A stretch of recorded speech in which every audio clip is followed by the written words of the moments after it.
Bonjour à tous et à toutes, je suis ravie de vous retrouver aujourd'hui en ce premier jour de l'automne pour ma pile à lire du Pumpkin Autumn Challenge. Donc le Pumpkin Autumn Challenge, c'est un challenge qui est organisé chaque année par Guimauze, de la chaîne du coup Le Terrier de Guimauze. Je vous mettrai de toute façon sa vidéo en barre d'informations. Et donc à chaque fois elle choisit un thème pour l'année et puis pas mal de catégories qui font des références à des objets de culture, que ce soit des livres, des musiques, des séries, des bandes dessinées, etc. Et donc ensuite c'est à nous de faire notre petite pile à lire pour faire rentrer tous les livres dans les catégories. En soi on peut lire seulement un livre par catégorie, ou on peut lire que certaines catégories, on peut faire absolument ce qu'on veut. Moi chaque année c'est vrai que mon but c'est de valider toutes les catégories. Toutes les catégories ça représente 12 livres, donc sur la saison pour ma part je trouve que ça va. Les dates officielles du Pumpkin Autumn Challenge en fait c'est du 1er septembre au 30 novembre. Mais pour ma part je le commence pas forcément au 1er septembre parce que j'habite en bord de mer et que s'il fait beau au 1er septembre je ne me sens absolument pas en automne. Donc voilà, du coup c'est vrai que je décale parfois un petit peu le début de mes lectures automnales. Cette année comme d'habitude j'ai réparti pas mal de livres dans les différentes catégories. Chaque année je fais des piles à lire pour le Pumpkin Autumn Challenge qui sont démentielles, démesurées, etc. Et bien entendu chaque année je ne lis pas tout, mais j'arrive quand même à chaque fois à valider toutes les catégories. Et du coup chaque année je me dis ah bon bah là j'ai quasiment tout lu, il va pas me rester grand chose pour l'année prochaine, et en fait chaque année je me retrouve avec une pile à lire énorme quand même, entre autres parce que je rachète des livres qui vont dedans bien sûr, mais aussi parce qu'en fait il me reste toujours plein en stock, donc voilà c'est un mélange d'achats récents et de reliques très anciennes, cette pile à lire, donc je vais vous présenter tout ça. C'est vrai que cette année j'ai eu un peu plus de mal que les autres années à faire rentrer mes livres dans les différentes catégories, donc je vais vous présenter tout ce que j'ai fait rentrer dans les catégories, même si comme je les ai pas lus je peux pas forcément être complètement sûre que ça va bien s'y intégrer. Et puis après je vous présenterai des livres que j'ai très envie de lire qui pour moi font très automnal mais que je n'ai pas réussi à classer dans les catégories, ou en tout cas pas de manière évidente.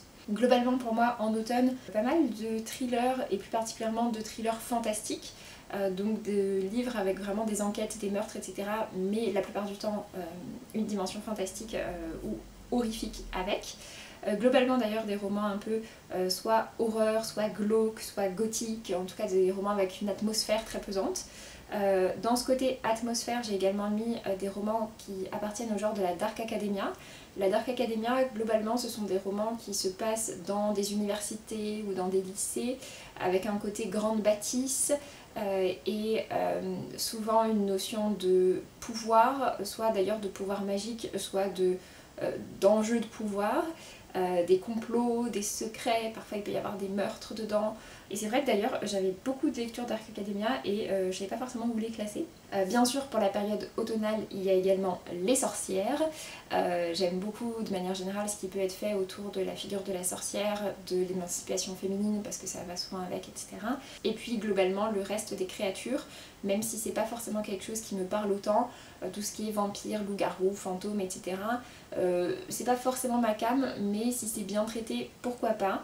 Et puis également dans les créatures, je mets tout ce qui est petit peuple, et ça pour le coup c'est quelque chose qui me parle beaucoup plus, donc tout ce qui va être fées, trolls, gobelins. Après cette très longue introduction, on va donc attaquer ma pile à lire, parce que là, ce que vous voyez là, ce n'est qu'une partie de la pile. Donc tout d'abord, on avait le menu automne frissonnant, qui est le grand menu classique, et là où j'avais le plus de choses à mettre cette année. Donc la première catégorie c'est Monster Mash, et c'est Halloween, créatures, classique, comédie et danse. J'avais pas de livre qui se passe spécifiquement à Halloween, en tout cas pas où c'est écrit dans le résumé, peut-être qu'au cours de ma lecture j'en trouverai. Et du coup j'ai mis deux livres qui rentrent dans cette catégorie plutôt par rapport au côté créature. Et donc le premier que j'ai mis c'est le tome 2 de Bone Season. J'ai plutôt bien aimé le tome 1, ça n'a pas été un coup de cœur comme c'est le cas avec l'univers du prieuré de l'Oranger de Samantha Shannon, mais je suis quand même curieuse de voir la suite. Ça se passe dans une version de Londres alternative et il y a effectivement quelques créatures assez dangereuses, voilà. Et l'autre que j'ai mis c'est un roman, alors je me rends compte que j'ai pas du tout sorti le bon tome mais je l'ai dans mes bibliothèques, c'est la série de Gail Carriger, donc les aventures d'Alexia Tarabotti, et donc c'est pas celui-ci le premier tome c'est Sans âme, celui-ci c'est le tome 4. J'avais acheté 3 ou 4 tomes de la série chez Emmaüs pour vraiment pas grand chose, et c'est une série dont j'avais entendu plutôt du bien. Il y a un côté victorien, en même temps il y a des zombies, des fantômes, des vampires, voilà, plein de créatures différentes, et du coup ça avait l'air assez chouette pour l'automne. Apparemment l'écriture est très sympa, c'est ce qui me fait envie, parce que sinon, comme je vous avais dit, tout ce qui est créature c'est pas forcément ma tasse de thé. Mais je sais pas, cette série là avec le côté victorien par dessus, ça me fait quand même plutôt envie. En tout cas j'ai envie de tester. Je sais pas si je vais aimer, mais j'ai envie de tester. Ensuite, la catégorie dans laquelle j'ai mis je pense le plus de livres, il s'agit de la catégorie seriez-vous capable de l'arrêter, avec les mots-clés thriller, enquête, suspense, identité, philosophie, paradoxe ou manga. Et donc c'est là-dedans où j'ai mis tous mes thrillers fantastiques ou pas que j'avais envie de lire cet automne. Et donc j'avais mis Et Dieu se leva du pied gauche par Oren Miller, qui est une nouvelle enquête dans laquelle on va retrouver Évariste Fauconnier, qui est donc un enquêteur lien avec le monde surnaturel. J'avais beaucoup aimé les deux autres romans, donc J'agonise fort bien merci et à présent vous pouvez enterrer la mariée. Voilà, c'est des romans qui se prêtent parfaitement à la saison. J'ai commencé à lire celui-ci, bon j'ai vraiment juste commencé cette nuit quand j'arrivais pas à me rendormir, donc j'ai lu peut-être une petite trentaine de pages, mais je suis déjà prise dedans. Ensuite, dans les petits achats récents, il y en avait deux, je me suis pris L'Apprentie cartomancienne par Aurélie Croiset. Celui-ci, on est sur un récit qui se passe à Paris au début du 19e siècle, avec une héroïne qui survit en tant que diseuse de bonne aventure.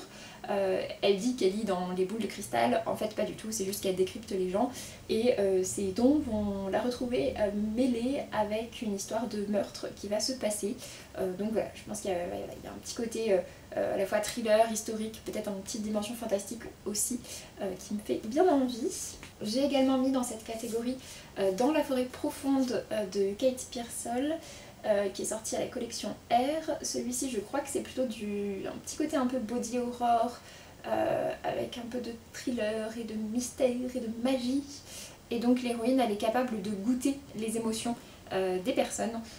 Voilà, ça a l'air assez intriguant, et il y a une histoire avec un corps d'une adolescente qui est retrouvé.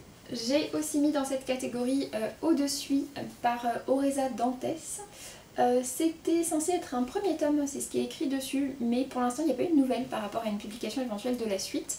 Après, de ce que j'ai vu, ça avait l'air de quand même pas trop mal se lire en tant que tel, j'espère que c'est bien le cas. Et les retours que j'ai vus sont parfois un petit peu partagés. Donc voilà, j'espère que ça va me plaire. En tout cas, c'est un récit qui se passe dans les environs de Beaune, donc en Bourgogne, en 1835, avec une macabre affaire de cadavres démembrés. Donc voilà, ça a l'air assez intéressant, et donc on va suivre un inspecteur qui va mener l'enquête, sauf que son enquête va prendre un tour irrationnel et dangereux. Donc voilà, apparemment il y a un côté, les mots-clés derrière c'est enquête, société secrète et fantôme. Donc voilà, je suis assez intriguée quand même de lire celui-ci. C'est pour ça que je l'ai gardé dans ma pile à lire malgré les avis qui sont un peu partagés. Parce que ouais, il n'empêche que ce résumé m'attire. Et j'ai également mis donc deux thrillers qui pour le coup n'ont pas de côté fantastique. Le premier, il s'agit de Son employé, c'est un roman qui est sorti assez récemment et que je compte lire en livre audio. Je l'ai dans ma pile à écouter, on va dire ça. Et donc ça a l'air d'être un thriller domestique assez classique avec une employée de maison, etc. Et puis le deuxième que j'ai mis, c'est L'attaque du Calcutta Darjeeling. Celui-ci, ça fait une plombe qui est dans ma pile à lire, et donc j'aimerais bien l'en sortir. Et c'est donc un roman thriller qui se passe en 1919 en Inde, et donc voilà, qui parle aussi forcément de colonialisme, etc. Et ça a l'air vraiment intriguant. En tout cas c'est sûr que c'est un roman qui, je pense, va beaucoup changer de ce que je peux avoir l'habitude de lire. Mais voilà, vraiment c'est un titre que j'ai envie de lire depuis que je l'ai, mais je l'ai jamais sorti, et je pense que ça fait bien 4 ou 5 ans que je l'ai dans ma pile à lire. Facilement, peut-être même plus. Ensuite, on a la catégorie Ceux qui ignorent qu'il n'existe pas, avec les mots-clés fatalité, deuil, esprit, fragment, secret, combat, peintresse, art et œuvres françaises. Je pense qu'avec ces mots-clés, en soi, il y a pas mal de titres que j'aurais pu faire rentrer dedans, mais j'ai mis deux titres qui m'avaient l'air de particulièrement bien y rentrer, et ce sont deux romans de Nora Lake. À savoir Les silences de Mona. Donc celui-ci, typiquement, on est plutôt sur un côté Dark Academia qui se passe dans un lycée, et il y a une jeune fille qui est interrogée par un psychiatre après la mort suspecte d'un camarade, en sachant qu'elle a déjà perdu auparavant son grand frère. Donc voilà, il y a quand même un côté très Effectivement, deuil, esprit, secret, c'est une œuvre française. Voilà, je pense que ça peut bien correspondre avec ces mots-clés. Et l'autre que j'ai mis, c'est une toute petite novella qui s'appelle Et parfois elle revient, et qui lui donc parle d'une histoire d'amour, sauf que c'est avec une fille qui est morte apparemment. Voilà. Les mots-clés derrière, c'est deuil, romance saphique et rite funéraire. Et apparemment il y a l'air d'avoir aussi une histoire autour de la musique qui est assez importante, parce que cette fille dont elle tombe amoureuse était musicienne. Donc ça aurait pu rentrer aussi dans une autre catégorie, mais je trouvais que ça correspondait quand même bien à celui-ci en termes d'ambiance. J'ai très envie de lire ces deux romans là de Nora Lake, pour le coup je pense que je lirai les deux. Et ensuite on a une catégorie les songes maudits de Carmilla, avec les mots-clés vampire, manoir, nuit, surnaturel, gothique, horreur et nouvelle. Donc pareil, là-dedans j'avais quand même pas mal de titres qui pouvaient y rentrer. J'ai fait rentrer vraiment dedans ceux qui correspondaient le mieux. Et donc j'en ai mis 3. Tout d'abord j'ai mis Notre part de nuit par Marina Enriquez. C'est un roman qui a très très bonne presse mais qui est très très gros. Donc il fait 750 pages, hein, c'est ça. Donc c'est l'histoire d'un père et de son fils qui vont traverser l'Argentine par la route comme s'ils étaient en fuite. On ne sait pas exactement ce qu'ils cherchent à éviter. On sait que le garçon est médium et qu'il essaye de fuir apparemment une mystérieuse société secrète qui entre en contact avec les ténèbres pour percer les mystères de la vie éternelle. Donc voilà, je pense qu'il peut y avoir un petit côté, c'est marqué qu'il y a un côté horreur, gothique. Je sais pas s'il y a un côté un petit peu vampire avec le côté vie éternelle et cette couverture, je sais pas. Je sais pas exactement, mais en tout cas voilà, par rapport aux mots-clés gothique, horreur, nuit, surnaturel, ça correspondait bien. Une autre petite novella aux éditions du Chat Noir avec Les Nuits envolées par Magali Lefebvre, qui est un récit qui se passe en 1812 avec l'histoire d'une femme qui perd le sommeil et son mari est un soldat de l'armée napoléonienne, donc voilà, beaucoup d'angoisse, et les mots-clés c'est gothique, folklore slave et trouble du sommeil. Donc pareil, ça correspondait quand même plutôt bien avec une bonne partie des mots-clés. Et le petit dernier que j'ai mis, celui-ci c'est vraiment plus pour le côté gothique horreur. Il s'agit de Ceux qui hantent les bois par Dawn Kurtagish. J'avais déjà lu d'autres titres de l'autrice, j'aime bien ce qu'elle fait et c'est absolument parfait pour l'automne. Et donc celui-ci c'est l'histoire de deux sœurs qui vont fuir leur père qui les maltraite et qui se retrouvent à arriver dans un grand manoir. Donc en plus il y a le mot-clé manoir, dans laquelle elles se sentent enfin en sécurité, sauf qu'il y a un bois derrière et qu'il commence à se passer des choses étranges. Et donc les mots-clés c'est fantastique, gothique et horreur. On est assez simple dans les mots-clés, mais voilà, pareil, ça correspondait très bien avec cette catégorie. Ensuite on va pouvoir passer au deuxième menu, à savoir Automne rayonnant. Le premier c'est Je ne couperai pas mes cheveux, je ne parlerai pas moins fort, qui fait référence à une chanson qui a pas mal tourné sur les réseaux sociaux et j'aime beaucoup en général les édits qui sont faits dessus. Et donc les mots-clés sont mythologie, chasseresse, liberté, émancipation et féminisme. Par rapport vraiment aux mots-clés de mythologie, j'ai remis L'or par Alexandra Bracken qui était dans ma pile à lire d'été et que je n'ai pas encore lu, mais j'ai envie de le lire. Mais en fait c'est un récit qui effectivement est basé sur la mythologie mais qui se passe quand même de nos jours à New York avec une histoire de lien justement avec les pouvoirs et avec les divinités. Voilà, je suis quand même toujours intriguée de le lire mais effectivement je ne prends jamais le temps de lire. Donc on verra bien si c'est bon cette fois-ci, cet automne. Et sinon j'ai mis deux autres titres qui rentrent pas forcément dans le mot-clé mythologie, mais par contre qui rentrent vraiment bien dans tout le reste, avec des femmes qui visent à s'émanciper. Le premier, il s'agit de Fleur de cendre par Sarah Delisle. C'est un titre qui me fait vraiment très envie. C'est marqué donc que c'est de la fantaisie médiévale et c'est l'histoire d'une femme qui rêve de devenir une sorcière accomplie, mais c'est pas tout à fait le projet de sa famille et son père notamment veut lui faire épouser quelqu'un, sauf qu'il va y avoir une tentative d'assassinat, que le personnage principal va se retrouver défigurée par le feu et du coup qu'elle est reniée à la fois par son père et son fiancé et du coup sa seule échappatoire possible c'est de rejoindre une guilde, un regroupement de femmes qui sont des guerrières sorcières qui luttent contre des démons. La sororité est une question de survie, donc je pense que pour le côté chasseresse, liberté, émancipation, féminisme, ça avait l'air quand même de vraiment bien correspondre. Et j'ai également mis Les oiselles de nuit par Kate J. Armstrong. C'est dans une ville pleine de secrets et que le mieux gardé d'entre eux est la magie. Et donc ce sont des femmes qui sont dotées de magie, sauf qu'on essaye de leur faire disparaître cette magie parce qu'elles sont censées avoir un pouvoir très important mais qu'on va tenter de les assassiner. Elles se retrouvent traquées par l'église et donc elles doivent prendre leur revanche sur ce qui s'est passé et donc elles doivent se retrouver en gros entre femmes qui ont ces pouvoirs là, si j'ai bien compris. Donc voilà, pareil, ça avait l'air de plutôt bien correspondre. Ensuite on a la catégorie ma meilleure ennemie avec les mots-clés dualité, hiérarchie, inégalité, résistance, rebelle, sacrifice, enemies to lovers et steampunk. Et j'avais pas forcément tellement de steampunk à mettre dedans, quoique je viens de réfléchir et en fait j'en ai un juste là derrière, éventuellement que je pourrais rajouter.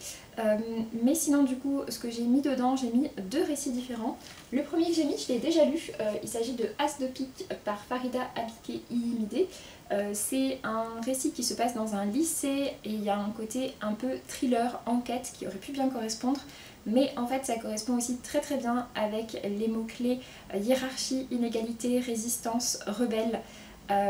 C'est pas du tout un enemies to lovers mais c'est plutôt un rivals to friends, on va dire ça comme ça, puisque les 2 personnages principaux voilà, sont un peu au départ placés comme des rivaux pour obtenir le poste de préfet, le poste d'élève de l'année si on veut, d'élève de la promotion, sauf qu'au final ils vont se retrouver visés par quelque chose d'assez sombre.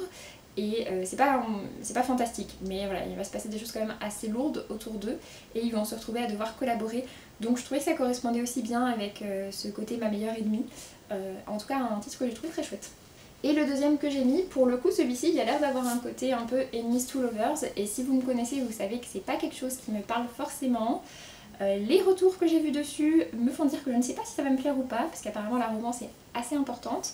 Mais il n'empêche que voilà, l'univers me faisait envie, il y a un côté inspiré de la Renaissance et de l'Italie qui me faisait envie, donc je suis quand même curieuse de le tenter. De toute façon je l'ai, c'est une duologie donc au pire je lirai pas la suite, mais il s'agit de Les 7 saints sans visage par M.K. Lob et donc on est sur un récit qui se passe dans une grande ville dans laquelle il y a des saints qui vivent dans l'opulence et des défavorisés dépourvus de magie qui sont dans la pauvreté et qui sont envoyés au front. Et donc on a 2 personnages forcément voilà, qui sont l'un d'une partie et l'autre de l'autre. Mais du coup voilà, ça avait l'air aussi de correspondre par rapport aux mots-clés de hiérarchie, d'inégalité, de résistance. Et puis effectivement, je pense l'enemies to lovers. Donc on verra bien. Mais c'est vrai qu'avec cette couverture, ce stand qui dégouline, il y avait quand même un petit côté automnal, je sais pas. Ensuite, 2 catégories sur lesquelles j'ai eu un peu plus de mal à faire rentrer des livres. Après pareil, il y a moyen que dans d'autres récits que je lise, je me dise que finalement ils y correspondent bien. Le premier c'est pour nous qui avons besoin de souffler avec les mots-clés nature, écologie, conscience, espoir, paix, poésie ou solarpunk. Et j'ai décidé d'y mettre La rumeur des racines. Je sais pas si ça correspond très bien, mais c'est donc écrit par Julie David et c'est l'histoire d'une jeune femme qui part au Japon pour faire ses études de géologie, sauf qu'elle part pas très loin de la forêt des suicidés et du coup voilà, il va y avoir toute une histoire par rapport à ça. Et c'est quand même marqué que chaque rencontre est un indice qui lui est soufflé par les arbres de la forêt. Donc je pense que par rapport au côté nature, écologie, il peut y avoir quelque chose en rapport avec ça. Et les mots-clés sont Japon, culture et fantôme. Et pour l'autre, c'est donc rester tout le temps avec brindille et les mots-clés amitié, animaux, soins, aventurière, changement, jeunesse et bande dessinée. Donc en soi pareil, je pense que je trouverai d'autres récits à mettre dedans. Mais celui que j'ai mis c'est Le Roi des Hyènes par Tess Corsac. Ça fait un petit moment lui aussi qu'il est dans ma pile à lire. Et donc on est sur un récit dans lequel en tout cas dans cet univers les personnes sont toutes liées avec un macaron. Notre personnage principal, son macaron lui a été arraché et depuis il y a une hyène de brume qui la pourchasse. Il y a l'air d'avoir un côté assez glauque, c'est du jeunesse, c'est fantastique. Je pense qu'il y a un lien effectivement avec les animaux, avec de l'amitié aussi si j'avais bien compris. Voilà. Et du coup le dernier menu c'est Automne extraordinaire. La première catégorie c'est La bonne auberge de la pierre levée avec les mots-clés fantasy, quête médiévale, jeu de rôle, livre dont vous êtes le héros, voyageur ou musique. Et c'est une catégorie qui est faite en référence à la série Le Nom du Vent. Et dans cette catégorie tout d'abord j'ai décidé de mettre le tome 3 de Fils des Brumes puisque si vous avez suivi mes précédentes vidéos j'ai décidé de relire la série en version audio. Et donc ça y est, maintenant j'ai lu le tome 2, donc il me reste le tome 3 que j'écouterai donc en version audio. Et voilà, ça correspond quand même très bien avec le côté fantasy, quête médiévale. Voilà, voilà. j'aime énormément cette série, c'est une relecture 15 ans après et ça reste ma trilogie de fantasy préférée. Mais sinon du coup pour cette catégorie j'ai décidé de sortir La musique du silence parce que c'est donc un récit dans l'univers du Nom du vent et qui en plus de ça est particulièrement centré sur la musique puisque ce n'est pas avec le personnage de Quoth comme narrateur mais avec le personnage de Ori qui est donc un personnage secondaire de l'univers, qui est un personnage assez particulier, assez spécial et du coup apparemment ce récit là de son point de vue est également assez spécial à lire. Mais voilà, en tout cas je suis curieuse de lire et puis quand même ouais, avec cette catégorie forcément ça correspondait très bien. J'espère toujours la sortie de la fin de la série du Nom du vent comme tout le monde. Je ne sais pas si ça finira par sortir, ça fait très longtemps maintenant que les tomes précédents sont sortis. Entre temps Patrick Rothfuss vient de sortir un autre récit dans l'univers, mais voilà, j'espère que c'est un signe qu'il ne désespère pas, qu'il s'accroche à son univers et qu'il finira par nous sortir la fin. Parce que pareil, c'est une de mes séries de fantasy préférées, ils sont juste là et j'espère vraiment qu'on aura la suite. Ensuite on a Chaudron, Foudre et Clair de Lune avec les mots-clés fantastique, magie, sorcière, potion, infusion, herboristerie, amour, famille. Et donc j'ai décidé de mettre 3 récits de sorcières dedans, j'ai fait assez simple. Le premier, il s'agit du coup du Temps des sorcières par Alix I. Harrow. Je ne sais pas exactement de quoi ça parle. Apparemment, avant dans le passé, il y avait beaucoup de sorcières. Et ça s'est un peu érodé. Et donc nous, on va suivre l'histoire de 3 sœurs qui ont envie de faire revenir le temps des sorcières. Voilà, on est sur un résumé très vague, mais j'ai pas envie d'en savoir forcément plus que ça. Ça fait quand même 600 pages et c'est pas écrit très gros à l'intérieur. Les marges sont grandes mais c'est pas écrit très gros.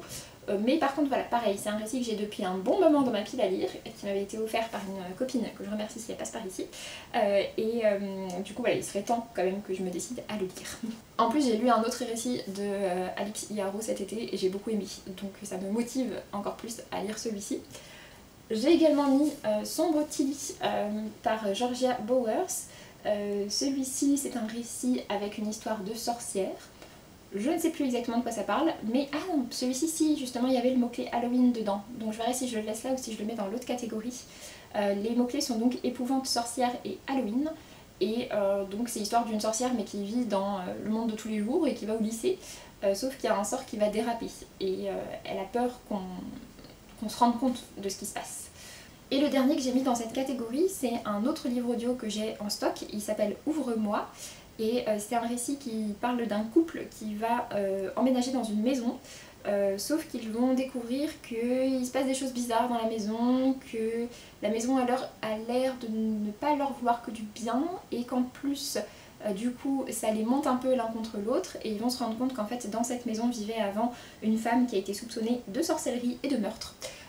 Donc voilà. Ensuite, la catégorie suivante, c'est le cercle de la comté avec les mots-clés fête, gourmandise, réconfort, joie, diversité, singularité, empathie et vivre ensemble. J'ai mis dans cette catégorie le renard et la couronne que j'ai depuis 1000 ans, qui est dans mes piles à lire du Pumpkin Autumn Challenge depuis, je sais pas, 5 ans, 6 ans, 7 ans, j'en sais rien, ça fait des années qu'il est là celui-ci. Et de ce que j'en sais, c'est un récit qui parle vraiment de diversité. Voilà. Je sais pas énormément de choses honnêtement sur ce récit-là. Donc il serait temps que je me décide enfin à le lire, j'espère que cette année sera la bonne. Je reprends après une petite interruption, j'ai dû filmer cette vidéo en 2 fois, donc c'est pour ça que vous allez voir que la luminosité change. J'en étais à la catégorie Le cercle de la comté, et du coup le deuxième roman que j'ai décidé de mettre pour cette catégorie, pour l'instant il n'est pas encore sorti mais il va sortir le 9 octobre. Il s'agit de la sortie de Rosas et Dragons, le nouveau roman de Yelena, et c'est un roman qui correspond parfaitement avec à peu près tous les mots-clés de cette catégorie, puisque c'est un roman jeunesse qui parle un petit peu de diversité, de singularité, du vivre ensemble, qui a un côté très réconfortant, c'est un univers très doux, très mignon, très cosy fantasy, avec beaucoup de gourmandises, de pâtisseries et des dragons. Voilà, ça a l'air de parfaitement correspondre avec cette catégorie. Je vais donc le recevoir de la part des éditions Slalom et j'ai également commandé une autre version qui va sortir. Donc clairement ce sera très rapidement lu et ce sera parfait pour cette catégorie. Et puis ensuite on a la dernière catégorie, s'appelle Latte, une variation sophistiquée et crémeuse. Donc une couverture aux couleurs d'un latte à la cannelle et à la cardamome, marron et beige. Là-dedans j'ai mis 2 livres qui correspondent bien et que je ne savais pas trop où mettre sinon. Le premier des deux, il s'agit de Keroded par Hélène Nera, c'est publié aux éditions Silex et c'est un titre qui me fait bien envie. Je pense qu'il a l'air d'avoir peut-être aussi un côté d'ailleurs un peu de nature dans celui-ci, donc oui, même très nature. Donc en fait ça pourrait bien correspondre aussi avec l'autre catégorie de tout à l'heure, mais le résumé c'est assez court, donc c'est dans la forêt qui entoure les murs de Caroded, des ombres se sont mises en mouvement. Reva, bras armé et fille adoptive de la famille régnante Belegan, a le devoir de rassurer la cité. Pourtant, plongé dans les bois et le passé qui entoure Caroded, une question s'impose, peut-on s'opposer à la nature ? Et l'autre que j'ai mis, lui pour le coup c'est vraiment le livre qui rentre parfaitement dans cette catégorie des couleurs automnales, puisqu'il s'agit du livre qui refusait de brûler par Mark Lawrence. C'est publié aux éditions Brajlon dans une très jolie édition. Et donc on est sur un récit plutôt effectivement de Dark Academia, ici aussi, avec donc une magnifique bibliothèque en couverture. Et donc ça parle de l'histoire d'un personnage qui a passé sa vie prisonnier d'une salle remplie de livres, plus ancienne que les empires et plus vaste qu'une cité. Ça a l'air assez tentant d'un côté. Et d'un autre côté un autre personnage qui vit aux confins de la civilisation, où rôdent les cauchemars et où nul ne se rend. Et donc voilà, ils ne sont pas censés se rencontrer, mais ils vont finir par se croiser dans une bibliothèque. Et voilà, apparemment il y a plein d'histoires qui sont les uns dans les autres, avec des fils d'histoires qui se mélangent les uns aux autres. Ça a l'air vraiment très chouette. Le deuxième tome au moins est sorti en français, c'est sûr. Je sais pas où en est la traduction du troisième tome, mais en tout cas c'est une série qui est terminée en 3 tomes. Et donc pour terminer, j'ai donc tous mes livres un peu fourre-tout que j'arrivais pas forcément bien à caractériser, à caler dans une des catégories différentes, mais que j'ai très envie de lire cet automne, donc dont je vais vous parler maintenant, un peu en vrac. On avait la duologie de V.E. Schwab, idéalement j'aimerais lire les 2 tomes, donc de This Savage Song, et celui-ci j'ai hésité à le mettre dans la catégorie autour de la musique, parce que bon, il y a quand même Song dans le titre, mais le résumé en parle pas forcément.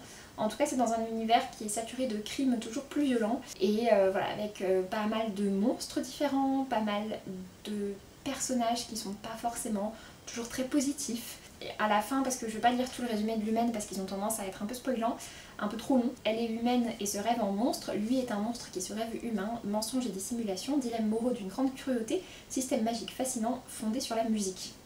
Si, donc on a bien cette histoire de musique, donc j'aurais clairement pu le mettre aussi dans l'autre catégorie. Ensuite, j'avais La boutique des choses inavouables par Céline Chevet qui me fait super envie. Celui-ci, on est dans un récit qui se passe à Tokyo et on a une boutique qui offre toutes sortes d'objets et de services, mais avec des paiements qui sont bien particuliers et le prix est fixé par le tenancier suivant des règles qui sont un peu aléatoires, en tout cas on ne comprend pas très bien. Les mots-clés c'est Japon, moralité et rédemption. Et voilà, avec, je sais pas, cette couverture, ce côté un peu boutique mystérieuse, je trouvais que ça m'avait l'air pas mal pour l'automne. J'aime beaucoup ce que fait Céline Chevet en général, et surtout dans ses romans voilà, aux univers asiatiques. Ensuite, un autre récit que j'ai eu du mal à classer, il s'agit du Familier par Laïs Bardugo. C'est un titre qui se passe au XVIe siècle à Madrid, donc en plein dans l'Inquisition, avec des personnages qui ont de la magie et donc qui sont traqués par l'Inquisition. Voilà, différents enjeux, des destins, des malédictions, quelque chose d'assez sombre apparemment, et pareil du coup ça a l'air vraiment parfait pour l'automne. Je me l'étais procuré et j'avais réussi à trouver sur Vinted en fait une personne qui le vendait dans cette édition là, puisqu'il y avait 2 couvertures différentes et vraiment c'est celle-ci que je trouvais de très loin la plus jolie, et la personne en fait le vendait au prix neuf, donc voilà, c'était pas une affaire d'occasion, mais par contre c'était l'assurance d'avoir la couverture que je voulais. Donc je me l'étais pris, mais c'est vrai que je me l'étais pris en me disant qu'il attendrait cet automne, donc maintenant eh bien il est temps de le lire. Ensuite, un autre rescapé de plusieurs piles à lire déjà, ça doit faire au moins la 2e ou 3e année qu'il y est là, je dirais au moins 3e. Il s'agit de Cathédrale par Hermine Lefebvre. On est sur un roman de Dark Academia, enfin en tout cas avec un côté Dark Academia, puisqu'on est sur un récit en fait de fantasy qui se passe dans un royaume qui est miné par des querelles entre la reine et les grands vassaux. Et Cathédrale, c'est une université d'élite avec vraiment des pouvoirs, des magies importantes. Et donc notre récit va se passer dans cette université d'élite, mais qui est elle-même dans un univers de fantasy. Donc voilà, en tout cas j'aime vraiment bien les univers d'Hermine Lefebvre. Elle a à cœur toujours de mettre beaucoup de diversité dans ses romans. Et j'ai pas trop de doute sur le fait que ce sera le cas ici aussi. Il est assez épais, assez énorme vu comme ça, il fait un peu plus de 500 pages, mais en fait il est écrit vraiment super gros, je suis en train de voir ça. Donc en fait, je pense que finalement il y a moyen que ça se lise assez rapidement, et plus rapidement que ce que ça pourrait laisser penser. J'ai aussi mis Le Dieu d'automne et d'hiver avec un titre pareil, forcément voilà, a priori c'est à lire en automne ou en hiver. C'est écrit par Pauline Cidre dont j'avais vraiment bien apprécié le premier roman. Et du coup c'était surtout pour ça en fait que je me l'étais procuré. Et donc c'est une histoire dans laquelle on va suivre des dieux différents avec une quête, il y a un côté à la fois enquête, quelque chose sur l'immortalité. Voilà, pas mal de thématiques qui avaient l'air quand même assez intéressantes. Apparemment il y a un côté très mélancolique aussi. Donc c'est vrai que ça a l'air vraiment parfait forcément voilà, pour l'automne ou pour l'hiver. Donc j'espère le lire cette année. Ensuite, on retourne sur des... Ouf, oui, là j'ai une sacrée série devant moi de livres qui sont des sacrées reliques de la palle. Tout d'abord, on a L'ombre du vent par Carlos Ruiz Zafón, que j'ai très envie de découvrir depuis très longtemps. C'est un récit qui se passe en 1945 à Barcelone et on va suivre l'histoire d'un père et de son fils. Le père est libraire et il y a une histoire voilà, par rapport à des livres oubliés, parmi des fantômes, des pouvoirs apparemment. Il y a un côté un petit peu fantastique à l'intérieur et en même temps c'est un récit qui est devenu un peu un classique maintenant. Donc oui, j'ai très envie de découvrir enfin ce récit-là. Pour le coup celui-ci il est long et il est vraiment long, enfin il fait 650 pages quand même. Mais oui, j'ai très envie de lire ça. Une autre sacrée relique de la palle avec Arachnae par Charlotte Bousquet, donc le premier tome de l'Archipel des Numinés. J'ai les 3 tomes dans ma pile à lire parce que j'adore le travail de Charlotte Bousquet. En l'occurrence on est sur de la fantaisie très féministe avec un univers très sombre, très sanglant, sans pitié, etc. Vous allez me dire avec ça, je ne sais pas pourquoi tu ne l'as pas encore lu, je suis d'accord avec vous. Ensuite, j'ai L'enfant de poussière par Patrick K. Dowdney. Celui-ci, on me l'avait offert et j'ai les 2 premiers tomes dans ma pile à lire depuis des années et des années. Est-ce que vous avez l'impression que ça se répète un peu d'un livre à l'autre? Et donc celui-ci c'est un roman de fantasy avec un orphelin des rues, une ville isolée à la frontière sauvage, un côté de brume, etc. Effectivement, les avis dessus sont excellents. C'est une série qui est donc maintenant terminée depuis un moment en 4 tomes. Et voilà, il serait temps que je me lance enfin. Et c'est vrai qu'avec cette couverture et ce côté assez sombre, ça a l'air quand même bien adapté à l'automne. Ensuite, j'ai 3 pépins du fruit des morts par Mélanie Fazi. Je crois que c'est le dernier titre d'elle que j'ai encore dans ma pile à lire. Mélanie Fazi, elle écrit surtout des nouvelles fantastiques qui sont vraiment parfaites pour l'automne si vous en avez jamais lu. J'aime énormément sa plume. Je l'ai connue au départ parce qu'elle est la traductrice de la grande majorité des romans de Brandon Sanderson et que du coup j'avais envie de découvrir ce qu'elle écrit elle-même. 3 pépins du fruit des morts, c'est un de ses très rares romans qu'elle a écrit. C'est un roman qui n'est plus du tout édité, qui n'est pas forcément trouvé et qu'elle ne met pas forcément en avant non plus. Mais voilà, c'est un des derniers qui me reste, j'ai envie de le lire. C'est un roman vraiment sombre et fantastique qui a été écrit il y a déjà un petit moment. Et voilà, j'ai vraiment envie de le lire. Et pour terminer, 2 romans, il y en a un des 2 qui est très connu, l'autre pas du tout. Et ce sont 2 romans de Dark Academia avec des couvertures dans les mêmes teintes et des résumés qui sont quand même assez proches. Donc franchement je pense que je lirai pas les 2 cette année, en tout cas je vais pas enchaîner les 2 parce que je sens que c'est un coup à confondre un peu les 2. Mais en gros, La mer sans étoiles, donc cet énorme pavé, c'est écrit par Erin Morgenstern qui avait écrit Le Cirque des rêves que j'avais adoré à l'époque à laquelle je l'avais lu. Donc c'est pour ça que je m'étais procuré La mer sans étoiles et qu'il dort maintenant dans ma pile à lire depuis des années. On est donc sur un titre qui se passe dans la bibliothèque d'une université.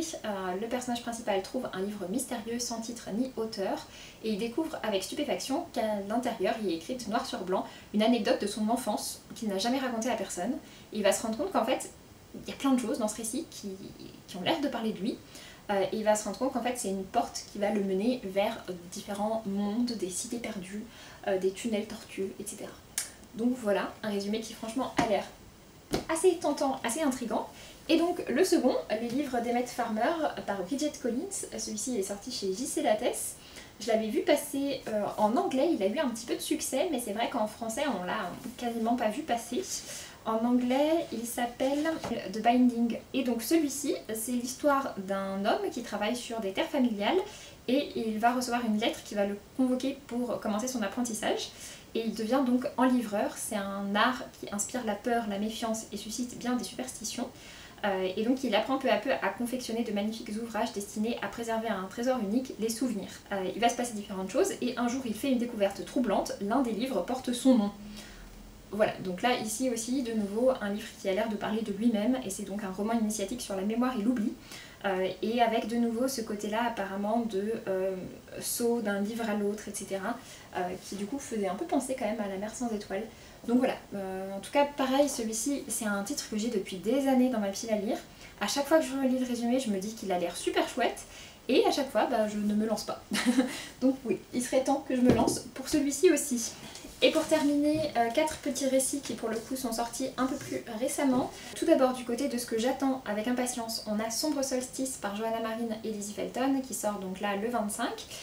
Donc la semaine prochaine au moment où vous verrez la vidéo, et c'est un récit, donc c'est la seconde partie d'un roman qui est un peu entre thriller, fantastique, avec un côté très angoissant, pesant, etc. Vraiment une ambiance très bonne pour l'automne, même si en soi ça se passe pendant le solstice d'été, donc au 21 juin, mais voilà, il y a quand même cette ambiance très pesante, très bien pour l'automne, donc celui-ci c'est prévu. Le 25 également, on a la sortie de L'Héritier des Fées, le nouveau titre de Estelle Faye, et c'est un nouveau titre d'Estelle Faye, je ne peux pas passer à côté. Et c'est donc un roman qui se passe, je crois, au XIIIe siècle, dans un château cathare dans les Pyrénées, et qui va parler de petits peuples. Comme je vous disais, pour ma part, le côté petit peuple, c'est aussi très automnal.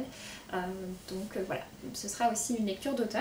J'avais aussi mis dans ma sélection Parmi les fleurs embrasées par Samantha Shannon qui vient de sortir aux éditions de Saxus, que j'ai donc acheté et qui est ma lecture en cours, j'en suis au milieu, avec un côté dragon, fantasy, etc. Ça c'est pas spécifiquement automnal, même si voilà, je sais qu'il y a pas mal de lecteurs qui associent la fantasy avec l'automne. Pour ma part j'aime beaucoup trop la fantasy pour n'en lire qu'en automne, donc j'en lis vraiment toute l'année, et je lis plus de fantastique en automne. Mais en tout cas voilà, celui-ci c'est une lecture en cours. Et un autre récit de fantasy, pour le coup c'est de l'urban fantasy, enfin en tout cas c'est de la fantasy qui se passe vraiment dans une ville avec des enjeux de pouvoir, etc. Assez sombre, puisqu'il s'agit du second tome de La Guerre du Jade par Fondali. J'ai lu le premier tome assez récemment. Je peux pas dire que ça a été un coup de cœur, je m'attendais peut-être à un peu plus apprécier, mais l'univers est quand même assez intriguant et j'ai bien envie de continuer. Donc c'est pour ça que je l'ai mis dans cette pile à lire automnale. Je précise d'ailleurs au passage que j'ai pas mis ni d'essai ni de titres graphiques dans cette sélection. J'en lirai très probablement, mais c'est vrai que c'est des titres que je prévois pas forcément tellement à l'avance. Surtout pour les graphiques parce que avec le partenariat que j'ai avec la plateforme Isneo, je reçois en fait des propositions de sorties récentes et forcément là en ce moment en septembre et puis en octobre il y a beaucoup de récits qui sont très halloweenesques, très automnaux qui sortent et que je lirai et que je calerai du coup dans les différentes catégories, mais voilà, je préfère pas les prévoir et pas les intégrer et je les rajouterai au fur et à mesure. Donc n'hésitez pas à regarder mes prochains points lecture pour voir ce que ça donne et pour voir lesquels effectivement j'ai décidé d'ajouter. Sur ce, j'en ai donc enfin terminé avec cette vidéo. Comme vous avez pu constater, il y a donc beaucoup de livres dans cette pile à lire. Et donc bien entendu, cette année, comme toutes les autres années, je ne lirai pas tout. Et bien entendu, il m'en restera plein pour l'année prochaine, pour lesquels je pourrais vous dire que ça fait des années et des années qu'ils sont là. Mais voilà, j'espère quand même en lire pas mal. Et notamment, si possible, dans toutes ces reliques qui traînent d'une pile à lire à l'autre, ça pourrait être quand même bien de enfin les écouler. N'hésitez pas à me dire ce que vous avez prévu de lire pour cet automne, n'hésitez pas à me dire s'il y a certains de ces livres que vous avez lus, surtout si c'est des livres qui vous ont plu, afin de me motiver à les lire rapidement. Et puis donc pour ma part, je vous laisse et je vous dis à très bientôt pour une prochaine vidéo. Salut!